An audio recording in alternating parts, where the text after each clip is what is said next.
Kennedy's Corner.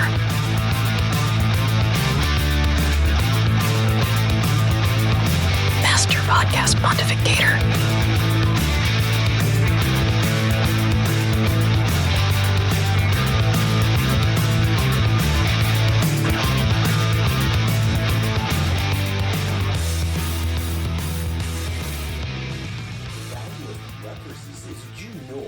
That finally, in 2026, March 2026, U.S. sales for physical vinyl, $1 billion. That is the most it's been since its peak of $1 billion in 83. Well, 83 is when they really kicked in with CDs, and vinyl was supposed to go the way of the dodo bird. And there's been this weird resurgence. I welcome it. I think it's fantastic. I think it's great because $1 billion worth of physical media. That means streaming is starting to... Young people, they want to hold on to something to look at it. So do I, yeah. I was talking to a guy who owns a record store. He said sometimes they'll buy the album and not take it out of the wrapper and put it on the wall. Yeah. I'm okay with that. I'm cool with that. I got a couple albums that are sealed that I open up. So am I, but on the wall... I don't know that far. And maybe it's just obscure albums, not necessarily the icons. The icons. Oh, hey, we're back. Are we back? Yes, we are. Ladies and gentlemen, Kennedy's Corner, and today is the lasting influence of three immortal music icons. Let me say it for you. There you go. As you know, most of the times when we do Kennedy's Corner, I'm alone. But today, Ian was in the neighborhood, and he said, "What are you doing?" I stopped by with a few Budweiser, and I said, "Can I jump in?" He said, "No." And I said, "Thirsty?" And he said, "Okay." Ian, you're lying. I would never say no. You guys know that I always welcome Ian on the show. I know. And sometimes you wonder, well, are you guys really next to one another when it's happening and recording? Yeah, we are. Yeah, we are. It just depends on the topics. Mostly Ian's crime stuff is a little bit more... Sometimes it could be dark. And you can't really have Kennedy's humor in there because it just doesn't work. Wouldn't work, I don't think, no. But in Kennedy's Corner...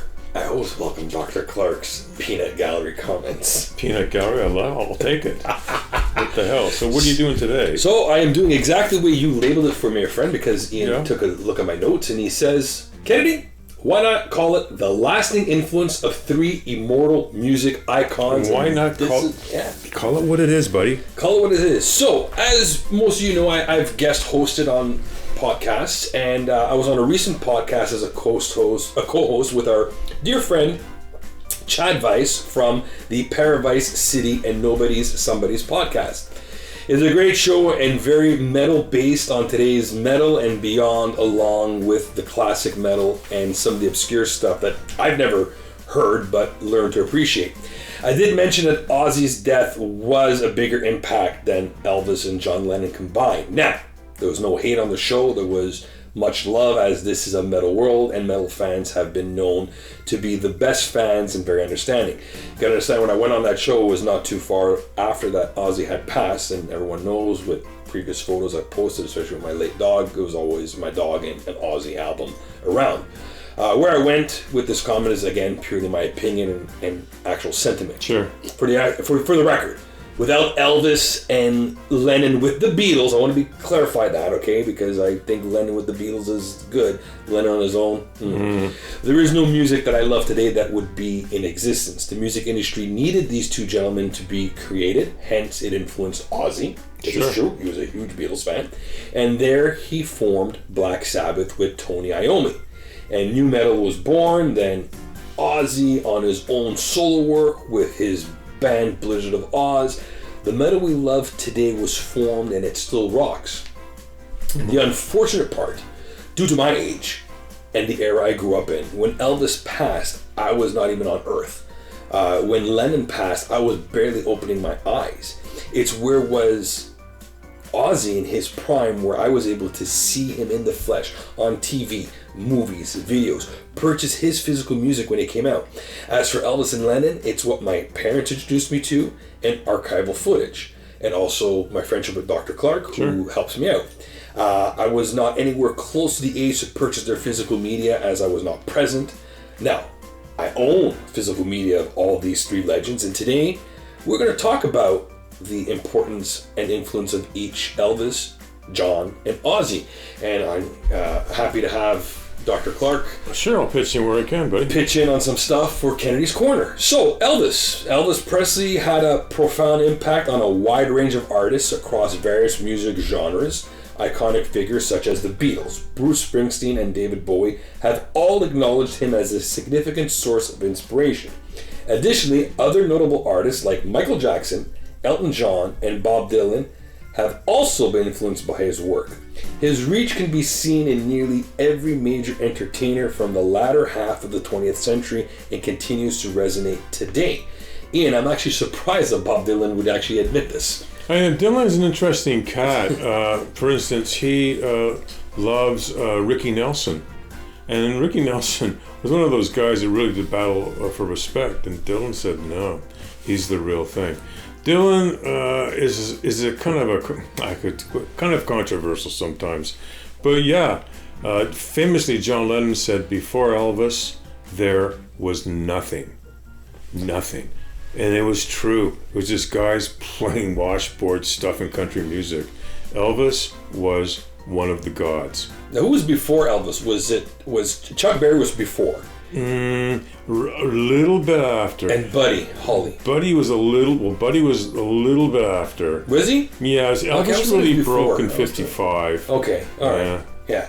So, classic rock and pop with Elvis. These are the artists that were influenced by Elvis. We got the Beatles. Yeah. They consider him a major influence and even an idol.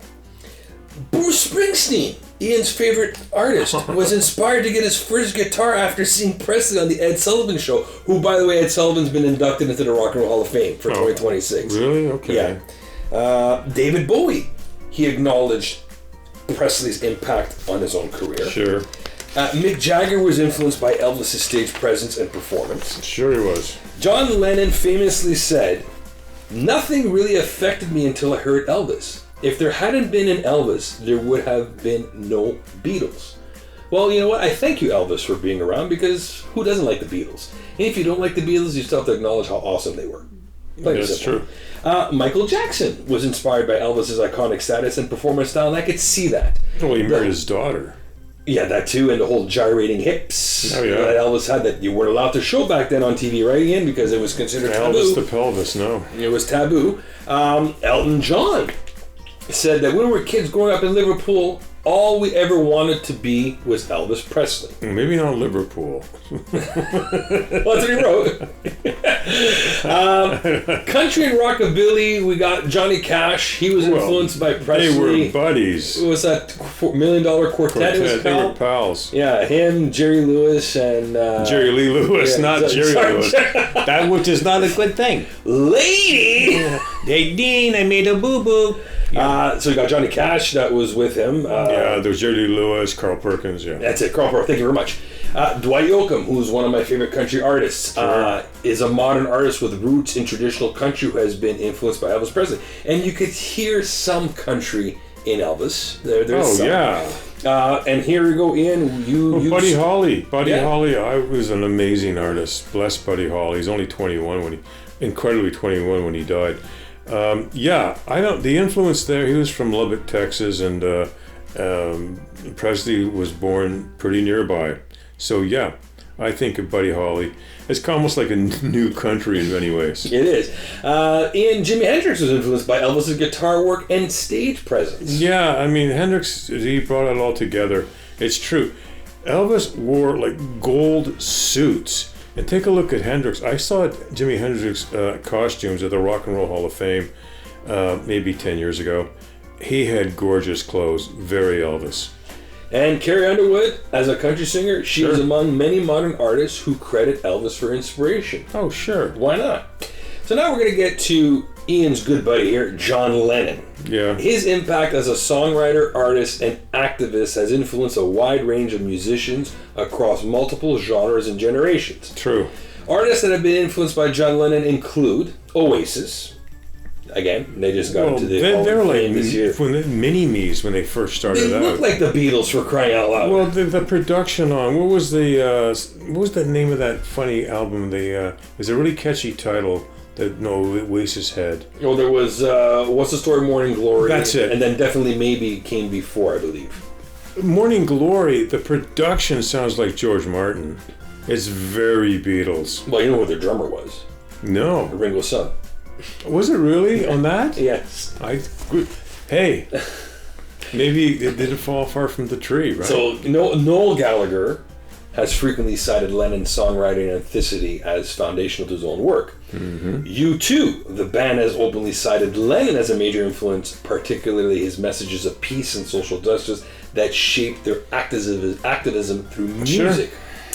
Kurt Cobain from Nirvana expressed admiration for Lennon's raw emotion and ability to blend personal introspection with strong social messages. That he did. David Bowie called Lennon his greatest mentor, highlighting how Lennon defined how an artist could infuse pop music with elements from other art forms to create something powerful and strange. They wrote songs together. They did. Freddie Mercury, who would have thought? Queen, right? Frontman stated that he always preferred John Lennon's work, saying he had just had that magic. He was the greatest as far as I'm concerned. Billy Joel, couldn't get rid of him in the 70s, right, Ian? Now he's still back. Yeah, has been influenced by both Lennon and McCartney, incorporating a blend of their styles into his own songwriting. He really did. No kidding. I could see that. Elton John, a collaborator and friend. Elton John was influenced by Lennon's music and social stance. In fact, that's the last time John Lennon, I think I got that right, appeared in pop as the performance was 1974 with Elton John at Madison Square Gardens. So you can get it on. It's live. It's not great sound, but yeah. Yeah. Lady Gaga, she has cited Lennon as key influence, continuing his legacy of incorporating activism into her artistry and covering his song Imagine. Radiohead, well, again, here we go with the British artists, right? The political, yeah. Yeah, they're the ones that, some members are politically and artistically aligned with Lennon's approach. Sure. The Clash, punk pioneers were inspired by Lennon's rebellion against societal norms and challenge to authority. All right. And then Green Day. This band, like many others, continues a tradition of activism in music inspired by Lennon's legacy. Now, a lot of these bands get themselves in trouble while doing this, you know that? Absolutely. Lennon got himself in trouble. Big time. And now we get to the one that's close to my heart, Ozzy Osbourne. He has influenced countless artists across heavy metal, rock, grunge, and even pop, hip-hop genres. So some of the pioneers of metal, Metallica, Lars Ulrich and Robert Trujillo have cited Black Sabbath as a primary foundational influence on their music and careers. Oh, no kidding. Judas Priest. Rob Halford has noted that his bandmates and he learned a lot about how to write, record, and produce heavy music from listening closely to Black Sabbath. Iron Maiden frontman Bruce Dickinson acknowledged Ozzy's unique and theatrical vocal style as an inspiration for his own stage presence. Sure. Let's start getting into some grunge people here. All right. Nirvana, the band actually cited Ozzy Osbourne and Black Sabbath as formative inspirations, showing his reach beyond metal, which is true because Ozzy alone created a new brand of metal, right? We have the 70s metal, then we got 80s metals, which is kind of funny because he was replaced by Dio, and then Dio left, and then Dio leapfrogged into his own brand of metal. Yeah. And Ozzy had already started his brand of metal, so keep that in mind. Alice in Chains. This grunge band is another of the many acts from alternative rock scene that draws inspiration from Ozzy's work. Soundgarden. The Seattle grunge band also took influence from the heavy, doom-laden riffs and atmospheric sound of Ozzy. So, this is great. So now we're getting more of the newer stuff, all right? So a little bit of Post Malone. Well, of course, he collaborated with Ozzy on his Ordinary Man album. So the artist has mentioned how the legendary Black Sabbath frontman inspired him, showcasing Ozzy's cross-genre impact. Listen, if you're a good guy, Ozzy liked you. Didn't matter, right? As long as you're a good human being, he didn't care what music you played. He's beyond that. He would do it with you. You know what I mean? Absolutely, he's beyond that. Yeah. Slipknot. The band members have frequently paid homage to Osbourne's fearless creativity and stage persona. Sure. So now we're going to some more heavy metal stuff. We got, let's see here. Metallica again. Ulrich has called Black Sabbath the Tribal Elders, and Robert Trujillo mentioned how their first track, Black Sabbath, scared them as kids. Well, yeah, it was dark. It was dark. Well, especially, you have to remember, this is like hippie times. Yeah. Oh, yeah, the hippies are like, what the hell is this? No, it scared the hell out of people. It's reality. Guns N' Roses, the band was influenced by the sound and aesthetic of Ozzy's work. Judas Priest, again, key band in shaping the 70s and 80s metal sound, heavily influenced by Sabbath. Motley Crue cited the Prince of Darkness as an inspiration. And then we're going again with Alice in Chains. The sound and themes show the influence of Ozzy's style. Nirvana, they again said that he was a formative inspiration, highlighting his influence across different genres. Queens of the Stone Age featured an inspired by Ozzy Osbourne playlist reflecting the cross-genre impact. We heard about Soundgarden, how they're a band from the Pacific Northwest, and they were heavily influenced by Sabbath. Not just Ozzy, but his work with Sabbath. Then we got the Smashing Pumpkins. Billy Corgan, frontman, has spoken about his inspiration. And Ozzy Osbourne's passing in July 2025 had significant impact, particularly in the rock and heavy metal communities, but it did not surpass the global culture impact of the deaths of Elvis and John Lennon combined. And before we end off, I'm going to read here something that is called the impact of each artist's passing. So Elvis, he passed away on August 16, 1977. His death was a monumental event that shocked the world. As the king of rock and roll and a symbol of American popular culture, his passing prompted an official statement from U.S. President Jimmy Carter, who noted Elvis's impact was unprecedented and will probably never be equaled. Thousands of fans gathered at Graceland, and his legacy continues to influence music, fashion, and pop culture, with Graceland becoming the second most visited private home in the United States. I was talking to my spouse about this. It's as if like Elvis has been around for 50 years. I know. But he was around way before that. Yeah, he's around mid-50s. Because next year, in 2027, will be incredible 50 years of his passing. Yeah, that blows my mind. So, John Lennon, unfortunately, he passed away December 8th, 1980. Lennon's murder sent shockwaves globally and was a massive cultural event due to his role in the Beatles, arguably the most influential band in music history, and his significant cultural and political influence. And then we get to the most recent passing of an icon, of Ozzy Osbourne. July 22nd, 2025. Osbourne's death was a huge loss within the heavy metal and rock world, and it was considered a major cultural event. We knew it was coming, though. For his generation of fans. Musicians like Michael Portnoy compared his passing to Lennon with specific context of the rock metal community, acknowledging that Ozzy was also a pop culture figure due to his reality TV show, The Osbournes. However, the general consensus is that it was not on the same universal scale as the other two legends. Well, no. In summary, while all three artists were highly influential in their respective spheres, the sheer scale of global recognition and cultural transformation brought about by Elvis Presley and John Lennon means that their combined impact at the time of their deaths was significantly larger than that of Ozzy Osbourne's passing. Now, add those three together, you literally have lost 3 generations of music.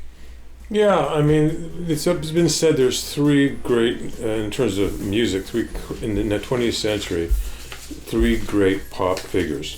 Frank Sinatra, Elvis Presley, and the Beatles. Everyone is 2nd, 3rd, 4th, 5th down the list. And I've always run by that. I don't think it's debatable. So Sinatra, right? You need him. 30s, 40s. Yeah. Presley, 40s, rather 50s, kind of 60s. And the Beatles, 60s. And after that, you get these mammoth people like Ozzy Osbourne or what have you. But it's a different level. Not that Sinatra was that stunning and amazing. A lot of this is timing too, when they came around. Is it just me, or was like Elvis kind of quiet a little bit in the 60s and then 70s it gained a lot of steam? He made so many bad movies in the 60s. that's why, okay. Yeah, he turned into this joke, and people don't really talk about this, but he really chose Vegas in '69 to re-jump, because a lot of acts that have kind of gone out the window go to Vegas. They just end up there. They always have. In fact, they still do. And believe me, I know Las Vegas. So that's where he started off, and then he went on tour because he was broke all the time. So for those that go to Vegas, it is basically a little bit of a guaranteed income, because there's always going to be some people there. And considering you're actually here with me to end off the show, Ian, I think it's great that we... Can you tell me what you think? About we've been talking about music and where music stands in the world and icons, and it always seems to me, Mr. Kennedy, that the music world used to be a bigger place. And Dr. Clark, I cannot agree more, because the music world is still the same. Yeah. But there's just less in it, and we have 3 that have left. Oh, nice. So, thank you. Well, thanks for inviting me in for a Kennedy's Corner. Kennedy's Corner with a rare special guest. I've never done it before. Dr. Thank you. Clark. That's right. You did a few, haven't you? Have I? For Kennedy's, maybe way back. But this is when you're more interactive, and we like that. So. Yeah. Well, thanks again for joining us out there in podcast land, and stay tuned for more in Kennedy's Corner. Believe me. We will talk soon. Bye-bye. Bye-bye.